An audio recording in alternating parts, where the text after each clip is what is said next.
하나님은 모든 은혜가 여러분에게 풍성할 수 있도록, 차고 넘칠 수 있도록 만들어 주실 수 있습니다. 그게 고린도 후서 9장 8절에 있는 말씀이에요. 고린도 후서 9장 8절. 그렇죠. 오늘 아침 새벽 기도 때 묵상했던 말씀이에요. 하나님은 하실 수가 있다. God be able to make all grace abound to you. 여러분에게 모든 은혜가 넘치도록 만들어 주실 수가 있다라는 거예요. 믿는 자는 믿음대로 꼭 되실 줄로 믿습니다. 오늘은 성경과 함께 떠나는 여행 23번째 시간인데 가이사라 빌립보를 이제 순례하게 되겠습니다. 우리 개역 개정에는 조금 바꾸었죠, 그죠?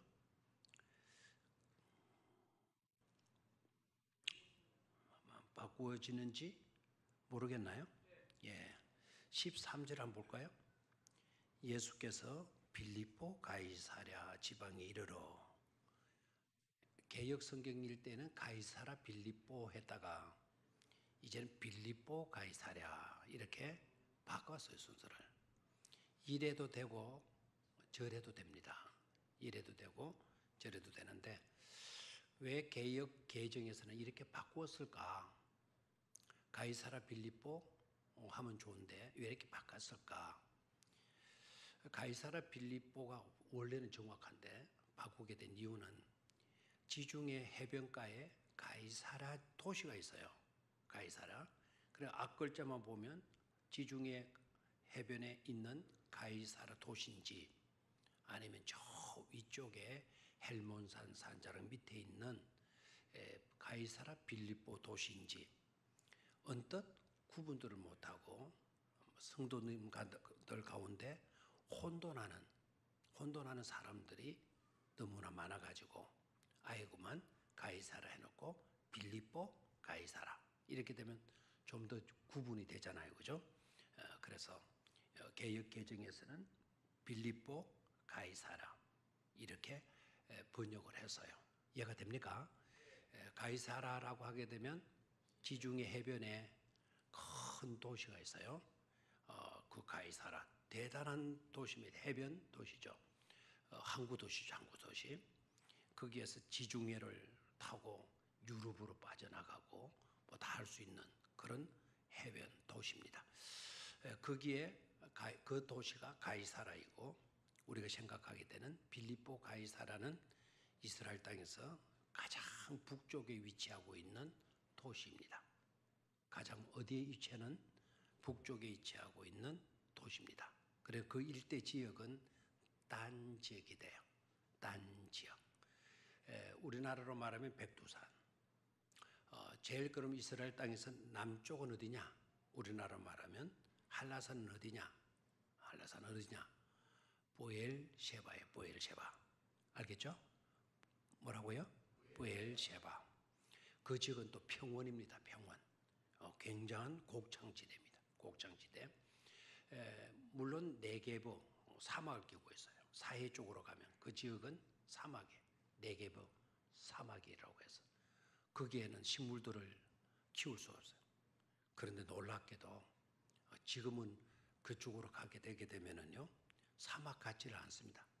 그거를 다 개간해가지고 그 대추야자 이런 거 심어놓고 파인애플 심어놓고 망고 심어놓고 또 아몬드 이런 나무들 심어놓고 거의 뭐 가수밭이 되어져 있는 것을 보게 돼요.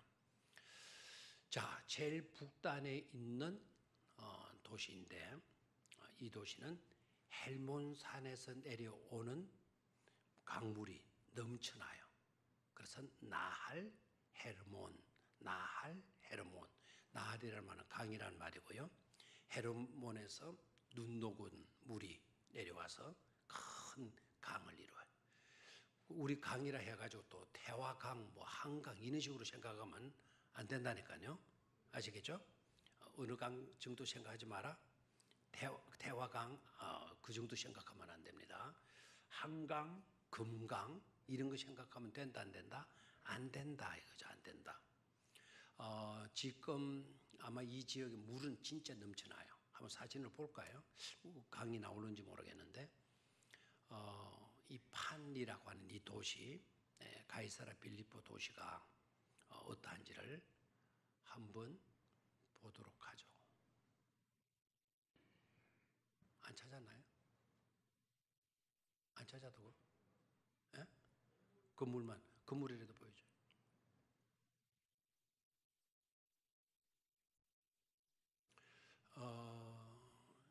이제 판신전이 있던데 지금 예수님 당시에 지금 현재 당시에 사진입니다. 현재는 저렇게 돼 있고 예수님 당시에 저곳이 어떤 도시였느냐?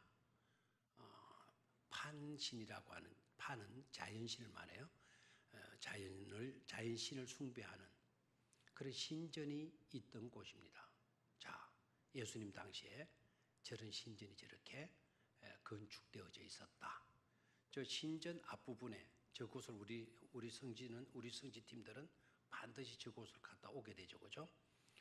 지금 저런 건물들은 다 무너지고 없어요. 저 신전들은 다 무너지고 없고 그 안에 신상이 놓여 있던 그런 자리들 그리고 어떤 글귀들 이런 것들은 그 안에 막 늘려져 있어요.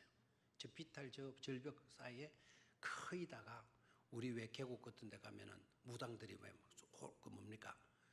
이런 뭐 촛불 갖다 놓고 막 하는 거 있죠.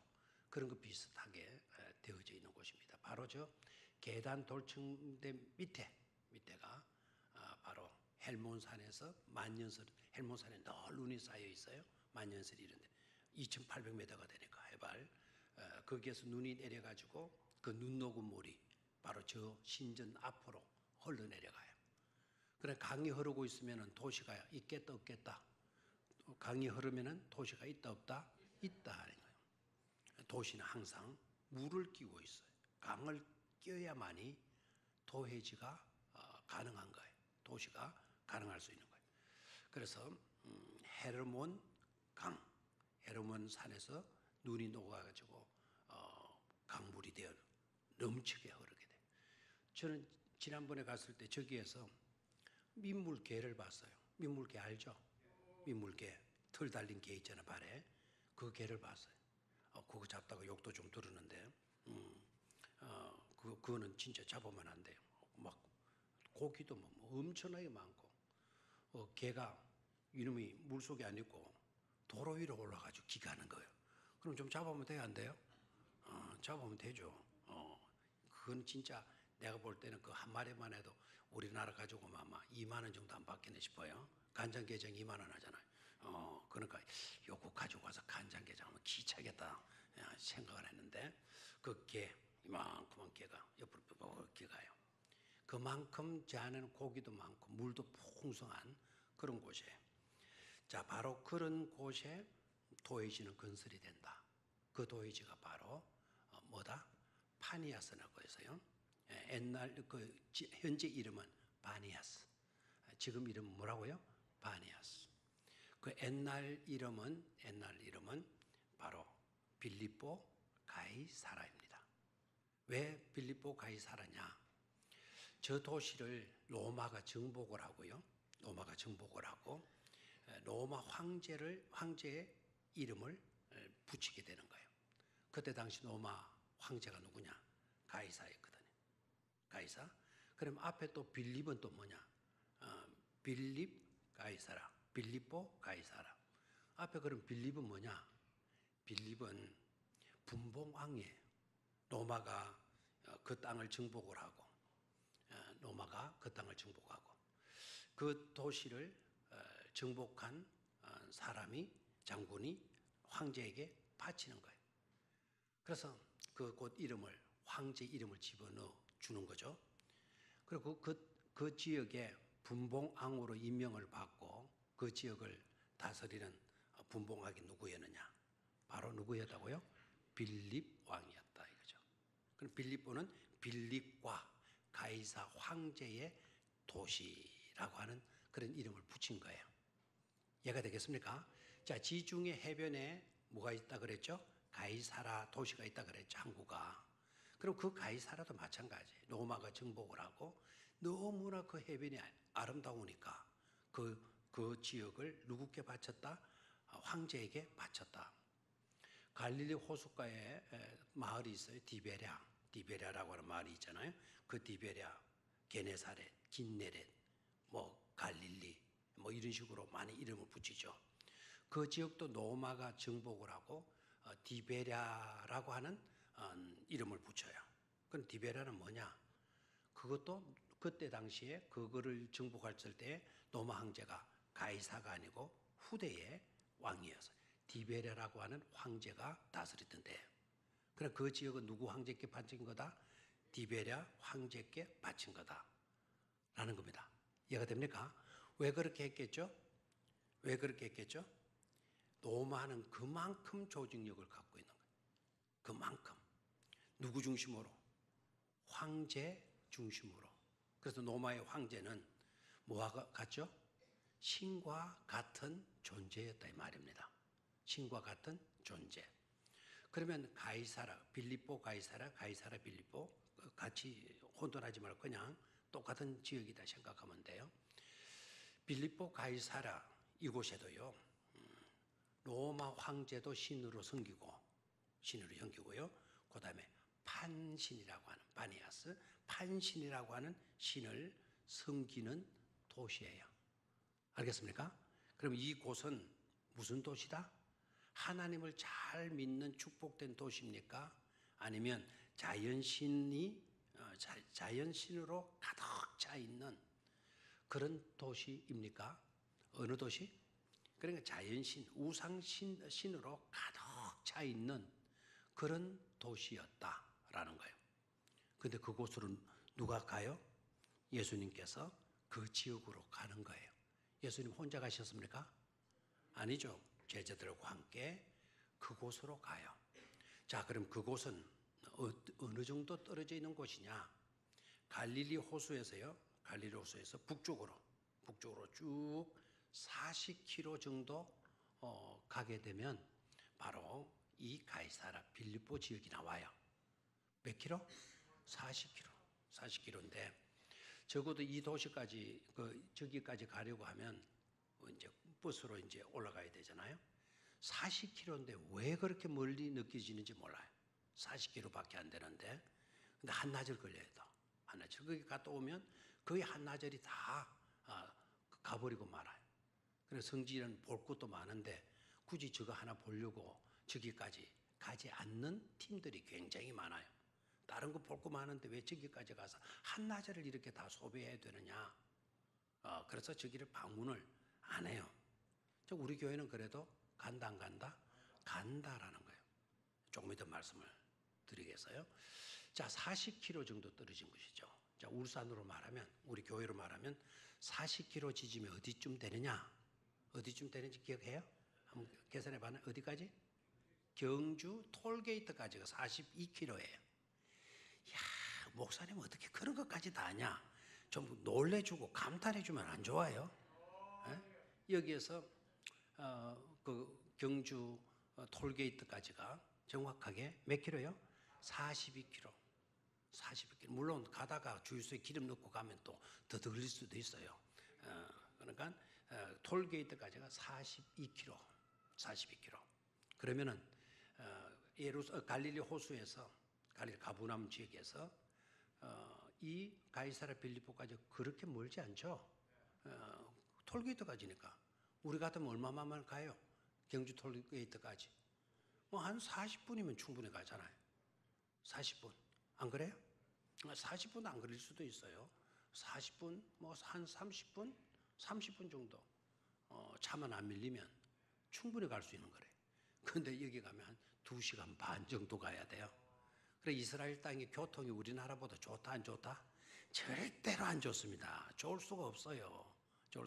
우리나라는 정말 살기 좋은 나라라는 거 깨닫고 감사하실 수 있어야 됩니다. 그 가봐요. 가나안 땅이 젖과 꿀이 흐르는 땅이라 그러는데 가봐요.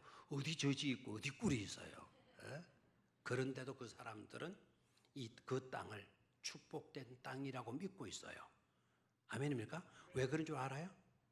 다른 이유 하나도 없어요. 다른 이유 하나도 없어요. 하나님이 축복된 땅으로 주셨기 때문에 축복된 땅이라 믿어요. 그거는 누구도 바꿀 수가 없어요. 하나님이 이 땅을 주실 때 축복된 땅으로 우리에게 주셨다. 그러니까 누가 뭐라고 그래도 이 땅은 무슨 땅이다? 축복된 땅이다 라고 그 사람은 100% 믿고 있어요. 그 사람들이 우리나라 땅 이 비옥한 김해 평야를 보고 나주 평야를 보고 가가지고 우리 땅은 진짜 한국 땅 비하니까 아무것도 아니더라? 그러는 줄 아십니까? 절대로 그런 소리 안 해요. 너네들이 땅이 아무리 좋아도 하나님이 너네들 땅 복된 땅이라고 복지라고 말씀하시지 않았다. 그러니까 너네들 땅은 절대로 모일 수 없다. 복된 땅이 될 수가 없다라고 믿어요. 참. 자, 우리도 철저한 하나님의 말씀을 위주로 살아갈 수 있어야 될 줄로 믿습니다. 부자면 재산도 많고 우리는 그건 부자라 그러잖아요. 그런데 하나님 편에서는 그런 사람을 부자라 이야기하나요? 아니죠. 하나님의 편에 물론 그런 부자도 좀 믿음 좋은 부자는 부자예요. 정말 믿음으로 잘 살아가는 사람이라면 부자가 될 수가 있잖아요. 그렇죠? 재산 하나도 없어도 하나님 보실 때 부자라고 인정해 주는 그런 사람이 있을까요? 없을까요? 있다 이 말입니다. 있다. 어떻게 보게 되면 저와 여러분들도 하나님께서 인정해 주시는 부자일 수도 있는 것을 깨달으시기를 바랍니다. 네가 무슨 부자냐? 남들은 그렇게 말하는지 몰라요. 그런데 하나님이 나더러 너는 부족함이 없는 사람이다. 다윗이 뭐라 그랬나요? 여호와는 나의 목자가 되시니 나에게는 부족할 것이 없다. 그 부자입니까? 부자. 부자가 뭐 따로 부자입니까? 부자는 뭐 부족할 것이 없는 사람이에요. 부족할 것이 있다 그러면 아직은 덜 부자예요. 다윗처럼 부자가 없죠. 아멘입니까? 그러니까 다윗이 물론 그때는 시편 23편을 지을 때는 왕이었어요. 왕으로 있었기 때문에 부족함이 없다라고 그 하는 찬송시를 썼겠지만은요. 그러나 다윗의 삶 가운데는 하나님 때문에 부자인 거예요. 하나님을 믿으면 부족함이 없도록 하나님 모든 것을 돌보아 주신다고 하셨으니까 하나님을 믿는 사람들은 다 뭐가 된다? 부자가 된다라는 것 아닙니까? 부자가 된다. 자, 가이사라 빌립보는 물이 넘치는 곳이다. 갈릴리 호수에서 약 몇 킬로 떨어져 있는 곳이다. 40킬로 떨어져 있는 곳이다. 그러나 실제적으로 그곳을 가려고 하면 시간이 많이 걸린다. 덜 걸린다. 많이 걸린다. 우리는 고속도로가 또 잘 돼 있잖아요. 거기는 고속도로라는 게 일반 우리 국도 수준도 안 되죠. 국도 수준 안 되죠. 자, 가이사라 빌립보 지역으로 예수님이 제자를 데리고 가요. 거기에 물 보러 갔을까요? 헬몬산에서 내려오는 그 물 구경시켜주려고 그 물속에 논일고 있는 물고기 종류가 몇 종류인지 우리처럼 개가 옆으로 지나갔다니는 그런 것도 봐라. 예루살렘에서는 그런 거 못 봤지. 여기는 봐. 그거 구경시켜주려고 데리고 갔을까요? 아니다라는 거예요. 중요한 이유가 있어요. 중요한 이유. 그 지역은 뭐가 우글거리는 도시다? 이방신들, 판신이라 그래요. 파니아스. 판신이 우글거리는 도시다. 그러니까 거기는 매일마다 사람이 막 웅성해요. 웅성웅성 하는데 그 사람들이 다 못하는 사람들이냐? 판신에게 절하러 오는 사람이에요. 판신을 예배하기 위해서. 예배라고 말을 쓰나? 예배하기 위해서 자기네들 신에게 제사하기 위해서 그 지역으로 몰려드는 그런 곳이에요. 바로 그곳으로 누구를 데리고 갔다? 제자들을 데리고 갔다라는 거예요. 오히려 우리들 같으면 그런 곳에서 제자들을 빼내가지고 다른 지역 그런 곳이 없는 시험 들을 일이 없는 이방신들이 하나도 없는 그런 곳으로 제자들을 데리고 가시는 게 맞을 것 같은데 오히려 제자들을 그곳으로 데리고 가요. 이유가 뭔 줄 아시겠습니까? 이유가 뭔 줄 아시겠습니까? 그 이방 신들을 섬기는 그 우글거리는 무리들 속에 우리 주님은 뭔가 하나를 확인하고 싶었던 거예요. 자기네들 신을 섬기기 위해서 막 사람들이 웅성거리는 그 도시 속에 와서 우리 주님이 한 모퉁이의 자리를 잡으시는 거예요. 그 주변에는 사람들이 웅성거리면서 전부 다 초를 들고 무슨 예물을 들고 자기 신들 섬기려고 막 분주히 우글거리고 웅성거리는 그런 현장 속으로 제자들 딱 데려가서 한쪽 기대에 앉혀놓고 너희들 사람들이 나를 누구라 하더냐?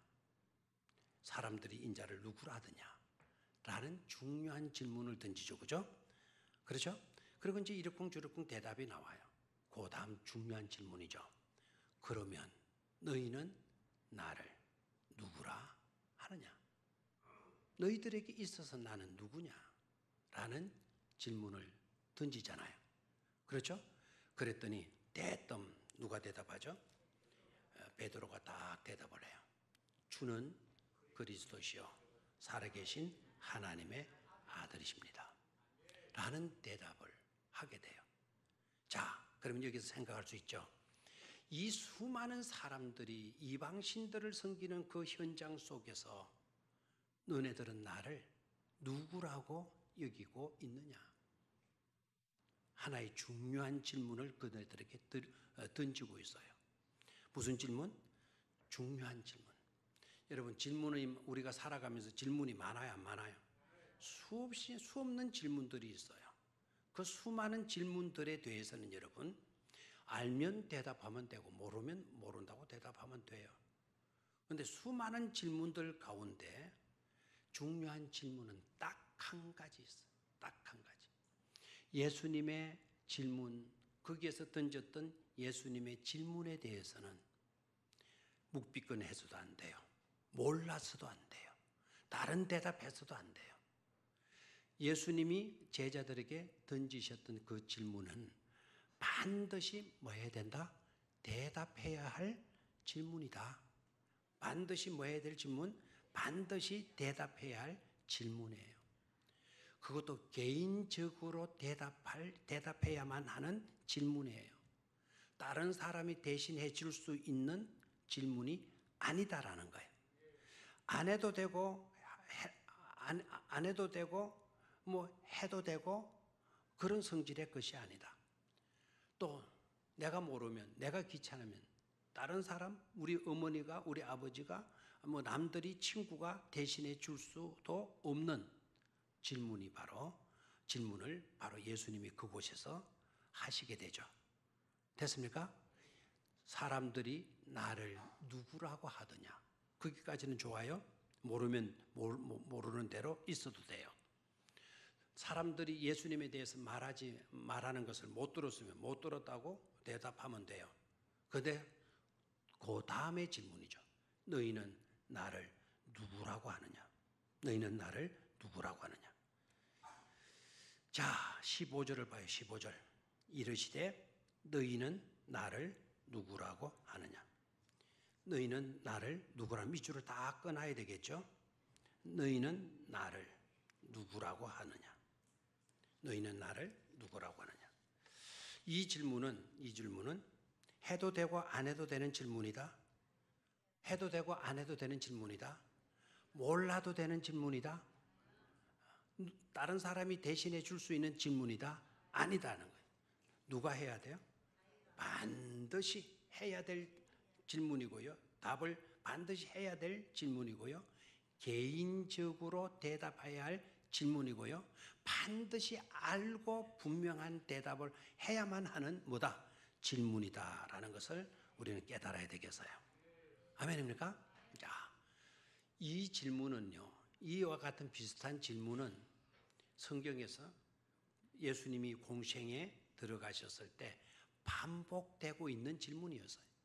오늘 가이사랴 빌립보에서만 우리 주님이 이 질문을 제자들에게 던진 것 아니고요. 일상의 공생의 기간 동안에 우리 주님의 공생의 기간 동안에 많은 질문들, 이런 질문들이 있었던 것을 우리는 생각을 해야 합니다. 자, 가령 누가복음 9장 9절 한번 가봐요. 누가복음 9장 9절.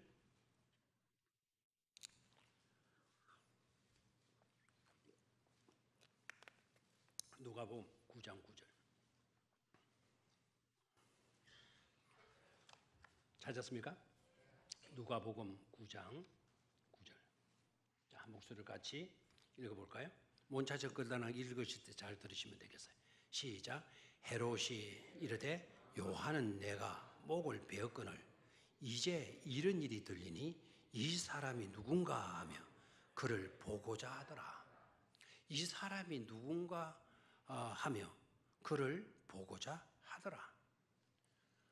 이 사람이 누군가 하며 이 사람은 누구를 가리키죠? 바로 예수님을 가리켜요. 예수님에 대한 소문을 헤롯이 들었거든요. 세례요한 같으면 벌써 세례요한은 지가 목을 뱉잖아요. 목을 베가지고 쟁반 위에 담아줬잖아요. 그렇죠? 근데 세례요한이 굉장했던 인물이거든요.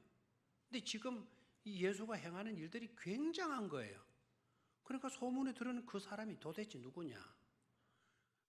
그 사람이 누구냐? 이 사람이 누군가 하며 그를 뭐 했다고요?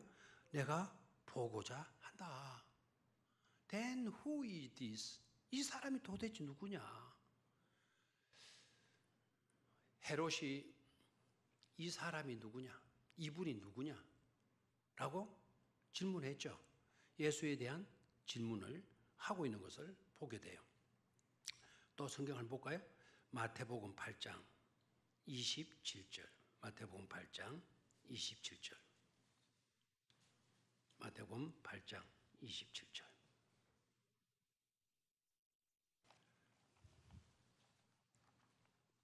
마태복음 8장 27절.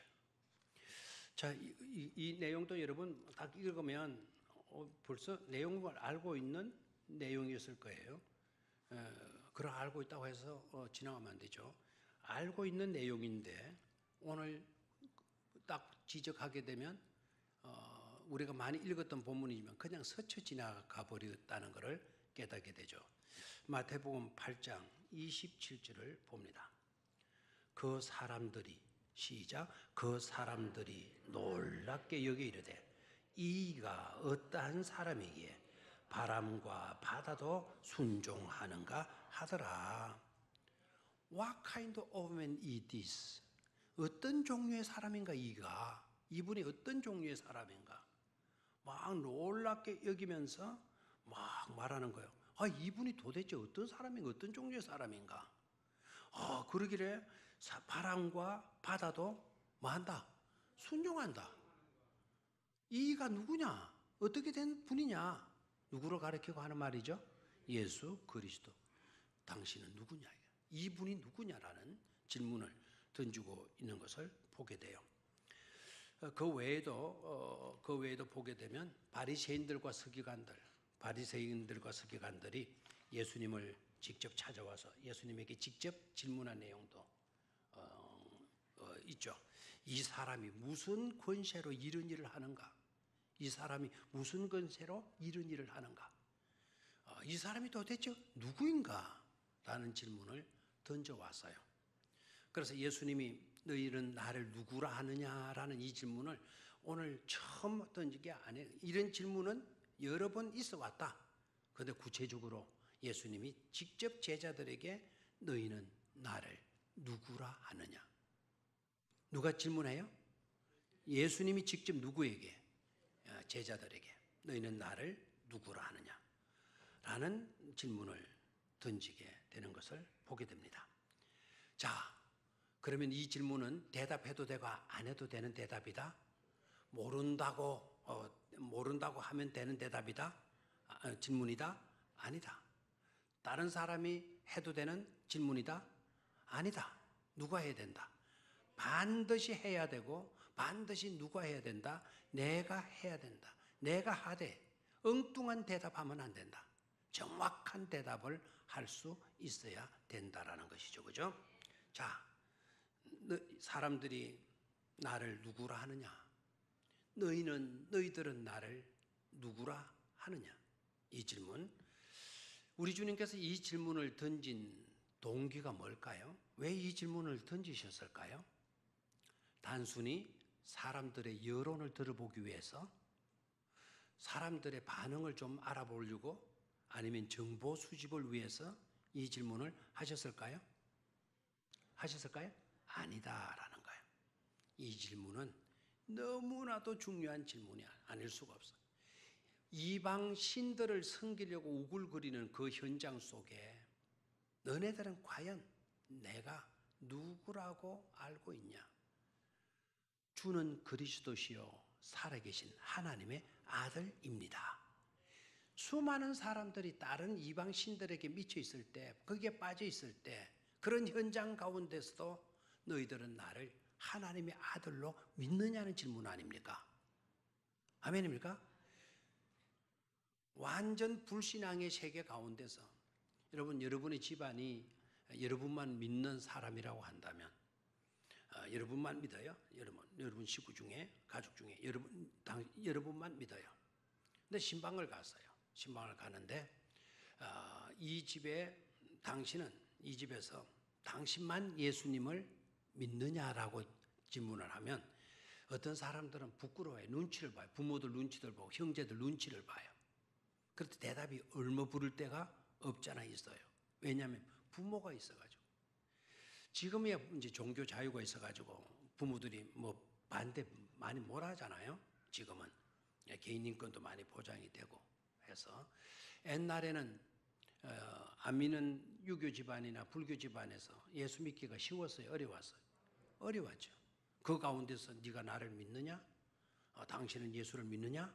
부모가 막 눈을 부르키고 있는데, 지기작대를 옆에 갖다 세워놓고 있는데, 예, 내가 예수를 믿습니다.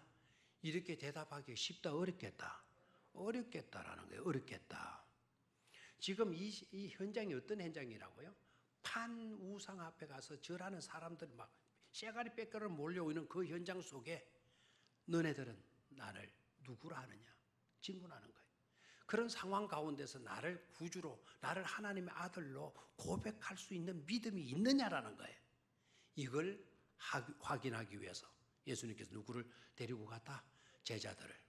그 우상들을 섬기는 사람들을 우글거리는 현장 속으로 데려가서 그네들의 신앙 고백을 듣고자 하셨던 것이다 이 말입니다. 아멘입니까? 그래서 여러분, 불신앙의 세계 속에 있다 하더라도, 또 이방 신들을 섬기는 그런 현장 가운데 있다 하더라도 여러분에게서 예수는 누구입니까? 라고 질문을 던지다고 하면 여러분 대답이 어떻게 되겠어요? 주는 그리스도시요 살아계신 하나님의 아들이십니다. 이렇게 대답할 수 있겠습니까? 그런 용기가 있겠습니까? 그런 100% 확신하는 믿음이 여러분이 있겠습니까? 꼭 그렇게 될 수 있게 되기를 축원합니다. 우리 선배들은요 그런 믿음을 가졌더랬어요. 일제 핍박, 일제의 압박, 일제가 자기 나라 속국으로 만들려고 하니까 기독교인들이 제일 걸리는 거예요. 그래서 기독교인들을 꺾어놔야 돼. 그래서 기독교인들을 꺾어놓으려니까 핍박을 가는, 박해를 가하는 거예요. 교회를 무너뜨리고 목사들을 잡아가고 믿음 좋은 장로님들을 잡아가고 고문하고. 왜? 기독교가 있으면 일본이 우리나라를 완전 정복하기라는 게 불가능하다는 걸 알았기 때문에, 그래 눈에 가시와 같은 존재가 기독교인들이었기 때문에, 그래서 교회를 무너뜨리고 예수 믿는 사람들을 못 믿게 핍박하고 박해하고 데리고 가가지고 불태워 죽이고 못 이루 걷게 만들고 수많은 고문 해초리로 때리고 감옥에 집어넣고 그런 고문들을 다 했잖아요. 그렇죠? 그런 현장 속에 있을 때 여러분에게서 예수는 누구입니까? 라고 물었을 때 여러분 주는 그리스도시요 살아계신 하나님의 아들이십니다 라는 고백을 하실 수 있겠습니까? 죽인다고 그러는데요. 죽으면 죽이래 이래 싸죠. 네 진짜. 오죽했으면 옛날에 사람들 우리보다 훨씬 잘 믿던 분들도 다 배교하고 했습니까? 배교? 우리 주기철 목사님 같은 분이 그래도 있었잖아요. 거의 다가 다 넘어질 때 모판 위로 그런 거 못 이제 못 박아놓고 못대가리 위로 걷는 것도 힘들 건데 못대가리가 아니고 삐쭉삐쭉 그 부분을 딱 나오게 하고 그것도 맨발로 어디로 걸어가라 그래요? 그 위로 걸어가라는 거예요. 그럼 어떻게 되죠? 그 예리한 못이 한 발짝 내릴 때마다 어떻게 되겠죠? 푹 그냥 못이 어떨 때는 발끝까지 막 발등까지 못이 비올라오지 않겠어요? 그러면 그렇게 됐을 때 뛰 올라가려면 어떻게 돼야 돼요? 박힌 거를 또 빼려 그러면 이 발은 또 더 깊이 박히겠죠? 이 힘을 줘 이거 올라올 거 아닙니까? 그래 또 갖다 내리고 또 이걸 빼야 앞으로 가잖아요. 그러니까 또 이걸 빼려고 하니까 이 발이 또 힘이 가니까 더 깊이 박히고 또 빼올려가지고 또 갖다가 놓고 아유 저도요 나 그렇게 하라고 하면 나 진짜 믿음 지키겠나 싶고 소름이 오자 속기도 해요. 저도 지금 여기는 큰 소리 하겠죠, 그죠? 저는 절대로 그냥 못 이뤄 걷지 절대로 예수를 부인하지 않을 겁니다. 해놓고 막상 똑같은 못방 갖다 놓으면 흔들리겠어요, 안 흔들리겠어요? 흔들릴 수가 있는 것이죠. 근데 예수님이 오늘 제자들을 왜 그곳으로 데리고 가셨나? 갈릴리 호숫가를 중심으로 해서 활동하시던 사역하시던 예수님이 왜 북쪽 40km 정도까지 올라가셔서 제자들을 데리고 그곳으로 가셨나? 뭐를 확인하고 싶었던 거다? 그들의 믿음을 확인하고 싶었던 거다. 불신앙인들, 이방 종교인들이 우글거리는 그 현장 속에서도 분명히 나에 대한 신앙 고백이 있는가를 확인하기 위해서 예수님이 그곳으로 가신 것이다라는 거예요. 아멘입니까? 그래서 우리에게 우리 주님이 찾으시는 것이 있어요. 우리 주님께서 우리에게 요구하는 것이 있어요. 우리 주님께서 우리에게 시험하시는 요소가 있어요. 그건 바로 뭘까요? 그런 환경 속에서 나를 누구라고 네가 믿고 있느냐? 우리의 믿음을 확인해 보시고 우리의 믿음을 시험해 보신다는 사실을 우리는 잊지 말아야 될 줄로 믿습니다. 그 시험에 다 합격하실 수 있게 되기를 축원합니다. 수많은 이방신들이 우글거리는 현장 속에서도 나는 그들은 신이 아니다. 나의 하나님은 바로 예수 그리스도이시다. 나의 구주는 주님밖에 없다라고 하는 분명한 신앙 고백을 할 수 있는 우리 모두가 되어야 될 줄로 믿습니다. 그렇게 되어지려고 하면 지금부터 돈독한 믿음을 잘 관리해야 될 줄로 믿습니다. 편안할 때 누가 못 믿어요? 핍박이 없고 박해 없는 조용한 순탄한 평온한 시대인데 누가 예수 믿지 않는다고 고백하겠어요? 누가 배교한다고 말할 수 있는 사람이 누가 있겠어요? 다 믿는다 그러죠. 그러나 주변 상황이 어려워지고 정말 예수 믿기가 힘든 그런 상황에 놓이게 되어질 때에는 우리의 믿음이 어떠할까를 생각할 수 있어야 된다 이 말입니다. 그때 필요한 것이 바로 뭐다? 바로 믿음인 것임을 잊지 마시기를 축원합니다. 순탄할 때 누구나 다 믿을 수가 있어. 그러나 진짜 힘들고 진짜 어렵고 진짜 무서울 것 같은 시대 속에서 우리의 믿음을 제대로 간직하고 지켜갈 수 있느냐라고 하는 이것을 우리는 놓치지 말아야 될 줄로 믿습니다. 자, 두 번째로 예수님이 왜 제자들을 그곳으로 데리고 가셨나? 첫째는 믿음을 확인해 보시기 위해서다. 두 번째는요, 믿음을 보았을 때에는 예수님의 사역이 바뀌어지게 되는 것임을 깨달아야 돼요. 자, 고난까지도 수용할 수 있는 그런 믿음을 확인하시게 되면은 예수님이요, 이제 사역의 내용이나 사역의 방법들, 방향들을 바꾸시기 위함이었다라는 것을 깨달아야 돼요. 다행히도 예수님이 너희는 나를 누구라고 하느냐라고 하는 질문을 던졌을 때 베드로가 제대로 된 신앙 고백을 했습니까? 그러니까 예수님이 베드로를 뭐 했습니까? 칭찬하셨죠. 칭찬하셨죠. 뭐라고 칭찬했죠? 바요나 시므나 네가 복이 있도다 말씀을 하잖아요. 자, 그 구절을 좀 보죠. 신앙 고백이 얼마나 중요한 하는 것을 보도록 하죠. 자, 바요나 시므나 네가 복이 있다. 복이 있다. 몇 절에 나와 있죠? 17절 예수께서 대답하여 이르시되 봐 요나 시몬아 요나의 아들 시몬아 네가 뭐 있도다 복이 있도다 그랬어요. 아멘입니까? 바른 신앙 고백을 바른 대답을 할 수 있는 사람은 뭐한 사람이다? 복 있는 사람이다라는 거예요. 여러분 복 있는 사람은 누구이냐? 우리가 시편 1편에 많이 하나여져 있었죠. 그죠? 복 있는 사람은 여호와의 말씀을 주의하러 많은 자로다. 묵상하는 자로다. 날마다 하나님의 말씀을 내가리면서 하나님의 말씀 중심으로 살아가는 사람, 많은 사람이다. 복 있는 사람이다. 또 한 가지를 더 깨달아요. 복 있는 사람이 누구입니까? 바른 신앙의 고백을 할 수 있는 사람이 뭐한 사람이다? 복 있는 사람이다라는 것 아닙니까? 무슨 고백하는 사람? 신앙 고백하는 사람이 어떤 사람이다? 복 있는 사람이다. 여러분 예수 그리스도를 여러분의 구주로 믿습니까? 주님은 여러분에게 있어 누구이십니까? 여러분들은 예수를 누구라고 말하시겠습니까? 대답 빨리 하세요. 여러분에게 있어 예수님은 누구이십니까?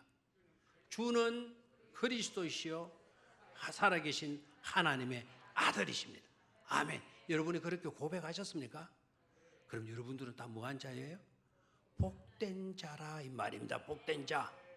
그렇게 성경은 말씀하고 있는데도 나는 아직도 복된 사람이라고는 확신을 갖고 있지를 못해요. 그럼 말씀과 여러분 거리가 너무 멀고 있잖아요. 하나님의 말씀은 신앙 고백을 제대로 하게 되어졌을 때 분명히 복 있도다라고 말씀 선포하시고 계시는데 나도 신앙 고백을 했음에도 불구하고 복 있는 줄도 모르고 살고 있는 우리들 의하면 좋습니까? 오늘 깨닫기를 축원합니다. 여러분 예수 그리스도가 여러분의 구주가 되심을 믿습니까? 그렇게 고백하겠습니까? 그럼 바로 여러분들은 뭐한 사람이다? 복 있는 사람이에요. 복 있는 사람. 자, 자기 가슴을 두드리면서 나는 복 있는 사람이다. 나는 복되다. 나는 복동이다. 아멘입니까? 또 돌아갈 때는 복은 무슨 복덩이야. 또. 백날 그런 식으로 믿으니까 안 되죠. 누가 뭐라 그래도 예수를 나의 구주로 고백한 이상 나는 뭐라고요? 복되다. I'm happiness. 나는 행복합니다. 나는 뭐라고요? 행복합니다. 행복이나 복이나 같아요? 달라요? 같아요. 나는 뭐한 사람이다? 복된 사람이다. 아멘. 자, 믿음 고백이 딱 있고 난 뒤에 예수님의 이제 사역의 분수령이 이루어지게 돼요. 분수령 알죠? 물이 붕붕 올라가지고 다시 내려올 때 그 꼭지점을 가리켜서 뭐라 그래요? 분수령이라 그러잖아요. 령은 고개라는 뜻이에요. 저 문경에 가면 문경 세제가 있죠. 그 세제가 무슨 산인지 알아요? 조령산 아닙니까? 조령산. 새가 싹 넘어가는 산. 그 산 능선을 넘어가는 조령산. 맞습니까? 세제 뜻은 마찬가지죠. 문경 세제. 그 령이 고개 령자. 됐습니까? 그럼 분수령을 이루어요. 예수님의 사역의 분수령. 무슨 말일까요? 지금까지 예수님의 역사하심은 뭐였는 거 아닐까요? 병고침, 복음 선포, 귀신을 몰아내고 많은 이적과 기적을 베푸시는 일들을 하셨어요. 알겠습니까? 세리들을 찾아가 만나 주시기도 하고 그들을 찾아가 그래서 천국 복음을 선포해 주시고 지금까지는 그런 사역을 하셨어요. 그런데 베드로의 신앙 고백을 딱 듣고 난 뒤부터는 예수님의 사역이 바뀌어지기 시작해요. 올라갈 때 사역하고 내려올 때 사역이 달라지기 시작해요.